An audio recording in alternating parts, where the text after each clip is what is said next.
আজি জুমিৰ আগত মনৰ কথাটো কৈ দিয়াই ভাল। মালিকনী হ'লে কি হ'ব, প্ৰেমত সকলো সম্ভৱ। আজি বহুত ধুনীয়া সুযোগ পাইছোঁ। মেম কোৱাচোন কি কথা?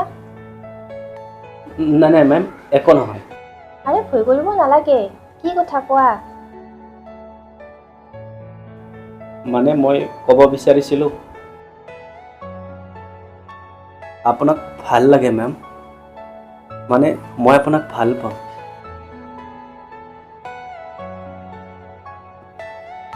মেম মই চাকৰ হ'লো কি হ'ল, আপোনাক মই সুখত ৰাখিম, কোনোদিনে কোনো বস্তুৰ অভাৱ হ'বলৈ নিদিওঁ।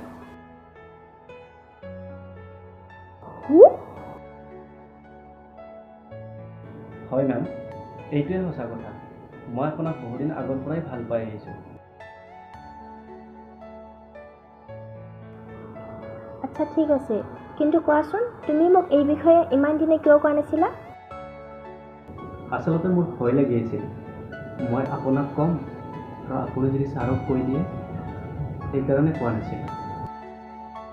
আচ্ছা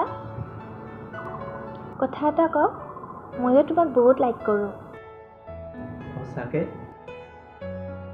একচুৱেলি ময়ো তোমাক এইকাৰণে কোৱা নাছিলোঁ, যদি তোমাৰ ছাৰে গম পায় বহুত প্ৰব্লেম ক্ৰিয়েট হ'ব, সেইকাৰণে মই তোমাক কথাষাৰ কোৱা নাছিলোঁ। ন' মেম, আপুনি অলপো টেনশ্যন নল'ব, মই থাকাত ছাৰে কেতিয়াও গম নাপায়। আচ্ছা ঠিক আছে, এতিয়া তুমি যোৱা আৰু মোৰ কাৰণে একাপ গৰম গৰম কফি বনাই আনা। Okay ma'am. আচ্ছা শুনা, তোমাৰ কাৰণে এটা ছাৰপ্ৰাইজ আছে। কি ছাৰপ্ৰাইজ মেম? অ'ফো, ছাৰপ্ৰাইজটো যদি এতিয়াই কৈ দিওঁ, তোমাৰ কাৰণে ছাৰপ্ৰাইজ হ'ব নেকি? মই এতিয়া আপোনাৰ কাৰণে কফি লৈ আহোঁ।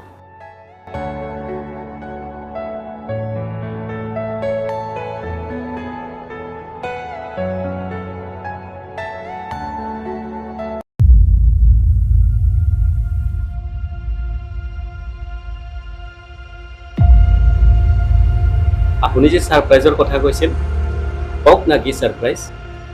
ইমান জল্দি কিহৰ? ঠিক আছে, তুমি চকু মোজা, মই ক'লেহে কিন্তু চকু খুলিবা, অ'কে?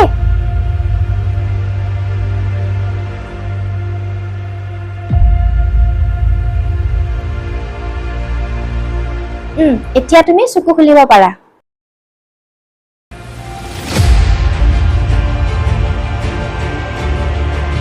ছাৰ, কেনেকুৱা লাগিল ছাৰপ্ৰাইজ? ছাৰ আপুনি বহক, মই চাহ বনাই আনো। মই তোৰ হাতেৰে কোনো চাহ নাখাওঁ, তোৰ আচল ৰূপ গম পোৱা গৈছে। কি আচল ৰূপ ছাৰ? মই একো বুজা নাই। কি আচল কৈ আছো ৰাহুল। শুনা লাভ, আজি আমাৰ ঘৰত কি হৈছে জানানে তুমি?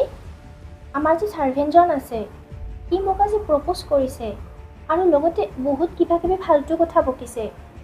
মোৰ বহুত ভয় লাগিছে জানা তুমি? তুমি বিলিভ নকৰা ন? তুমি আহিলে গম পাবা। ময়োতো তাক বহুত বিলিভ কৰিছিলোঁ, সি এনেকুৱা হ'ব যে ভবাই নাছিলোঁ। তুমি ঘৰত জল্দি আহা আৰু আহিলে চব কথা তুমি নিজ চকুৰে দেখিবা। আচ্ছা ঠিক আছে, এতিয়া ৰাখিছোঁ, তুমি ঘৰত জল্দি আহা। Okay bye. তোক লগ ভাল ল'ৰা বুলি ভাবিছিল, মই ভাবিছিলোঁ যিটো ঘৰত আছে জুমিৰ একো প্ৰব্লেম নহয়, মই ভাবিছিলোঁ ধ্যান ৰাখিবি বুলি, তই এনেকুৱাই ধ্যান ৰাখিছা। ভুল মই প্ৰথমতে কৰিছোঁ, তই শান্ত সুস্থ ল'ৰা বুলি ভাবি। মই পুলিচক ফোন কৰাৰ আগত ইয়াৰ পৰা ওলা। Get out. নাই লাভ, পুলিচক কমপ্লেইন দি একো লাভ নাই, ইয়াক থাকিবলৈ দিয়া। আৰু তুমি নেক্সট টাইম এনেকুৱা ভুল কেতিয়াও নকৰিবা। তোমাৰ নিজৰ পৰিয়াল আছে, তোমাৰ ৱাইফ আছে, তোমাৰ বাচ্চা আছে, তুমি সিহঁতক ধ্যান দিব লাগে। তুমি এইবোৰ কি কৰি আছা? তোমাৰ লাজ নালাগে নেকি এইবোৰ কৰিবলৈ? এতিয়া যোৱা ইয়াৰ পৰা, আৰু নেক্সট টাইম যাতে এনেকুৱা নকৰা তুমি। যোৱা। মোক মাফ কৰি দিয়ক ছাৰ। চুপ।